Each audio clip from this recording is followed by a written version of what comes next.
All right, so you cool? Everything I'm cool? good. All I'm right, good. cool. How did you find your real estate money? So I get so many people, guys that come up to me, and a lot of the reason why I wrote this book was because now honestly I didn't have enough time to answer all the questions, right? And I wanted people to have one source. So 50 things your real estate agent should tell you, but probably won't. If there's a real estate question you ask me, go to the book first. I'll probably have written a chapter about it. Because all these chapters will come off of your questions, right? So how do people find their real estate money? People want to flip, they want to wholesale, they want to buy apartment buildings, they want to build. There's so many lanes that you can go into real estate. How did you find your lane?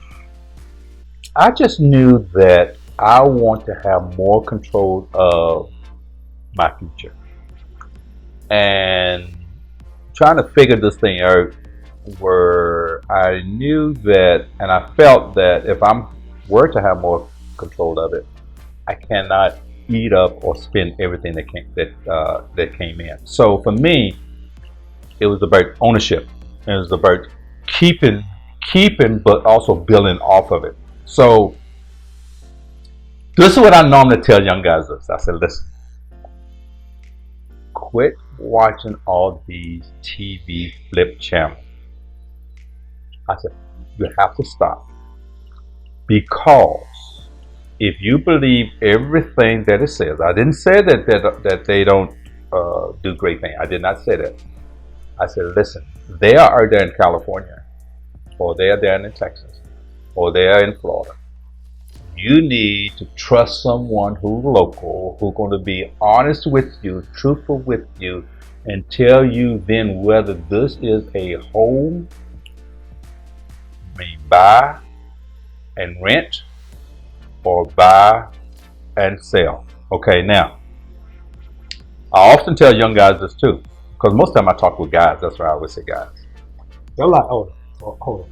There are a lot of very smart, very smart female investors out there. There are. I don't talk to them because my circle is mostly men. Well, I'm gonna do a group. I'm gonna do a group for you to talk to some female investors. That'd be nice. I know a lot of really good ones. That'll be nice. So what I often tell them is this. I said, listen, so your goal should be to hold more than you sell.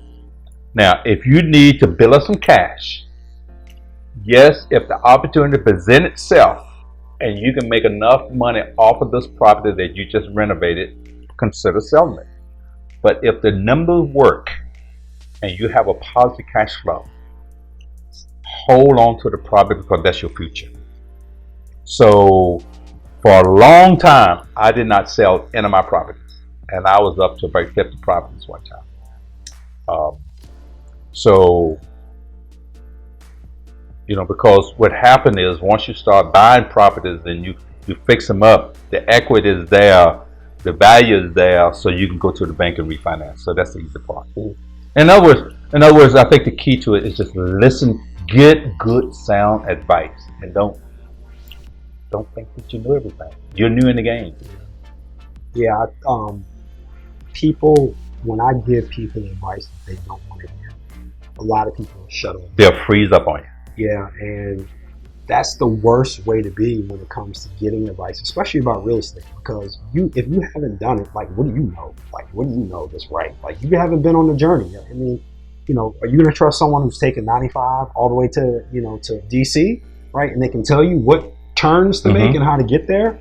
Or are you going to trust someone who's like, are you going to try to figure out on your own, right? And it's different if you have a GPS, but people generally are the best GPS, right? Oh, absolutely. I remember early in my career, I had this man up in this doctor, and he bought a lot of real estate, and he used to call me to come up there, and sometimes I worked on distant landscaping on his farm. And before we'd start the job, we'd talk for about an hour, 2 hours, and I used to just pick his brain. I want to know what he knew, and he loved it. Sometimes I think he would just call me just to talk, but he gave me some real good, valuable information early in my career about real estate and about investment. Yeah, it's funny because I think you're at the span of your life where I think I was reading the book Principles by Ray Dalio. He talked about how you're trying to figure it out at this part of your life, and then you got another part of your life, and you're working, trying to make it. Mm-hmm. Then you get to this life where you have to share, Mm-hmm. right?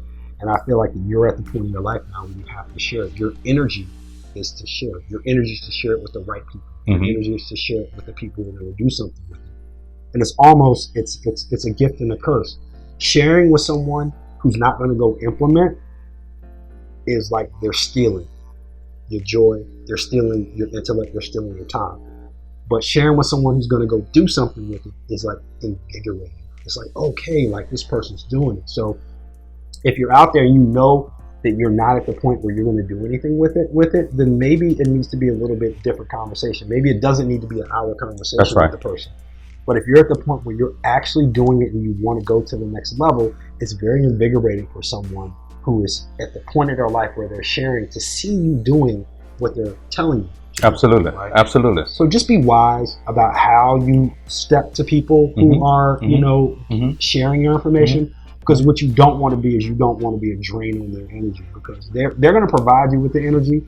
You just want to make sure that you're ready to capitalize on it when they share it with you, because you oftentimes get one opportunity. Yeah, and people draw the conclusion of virtue from day one. I met two guys in the mall one day, and one of the guys told me, he said, you know what? He said, this guy here in the real estate business, you want to get in the real estate business? Talk to him. And we stood there and we talked for a few minutes and everything, and I was telling him some things I was doing, some of the things that he should be considered doing. I go right back to some audio books that I've listened to, and they would encourage you and everything. And I said, the people on the phone never called me. Tell me what you think.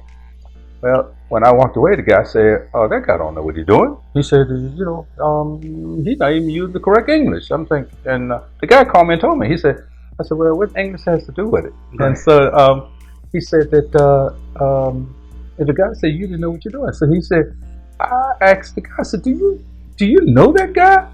And he was talking to me. He said, "Oh." He said, "You guy own 40-some properties." And the guy said, "What?" Yeah. Now, month passed, my phone rang, and the guy said, "Hello, LA, I met you in the mall, blah, blah, blah." And I said, "What's your name?" And he told me, he said, "Yeah, I want to, I met you in the mall, and I want to, get with you and take you to lunch and talk about real estate." I said, "Tell me your name again." And he told me, I said, "Man, I still don't know anything." And I just hung up. Because, listen, sometimes it's not necessary whether the English or the sentence has to be right. Is the experience, the wisdom that one have gathered over the years bring value, because we have made those mistakes, and I didn't say that we made a lot of them. No, of course not, because we also learn in the process. And don't be afraid sometimes when you do make those mistakes, because those mistakes is a opportunity to learn. And so, but when you throw in the towel because you make one or two mistakes, then maybe this is not for you. But if you're committed to it, see, that's you're being committed. If you have the desire to get into this business and you're committed to it, and you do your homework and you get around people who are like-minded, and you listen to your mentor or to your real estate agent who have built a successful business, those are the ones you want to lock onto. Those are the ones you want to listen to. Although you might just buy one property, that's fine. But what we can tell you what to do with that one property have a great opportunity to get you 2 or 3 more. Yeah. So don't close the door. No. Watch how you judge people.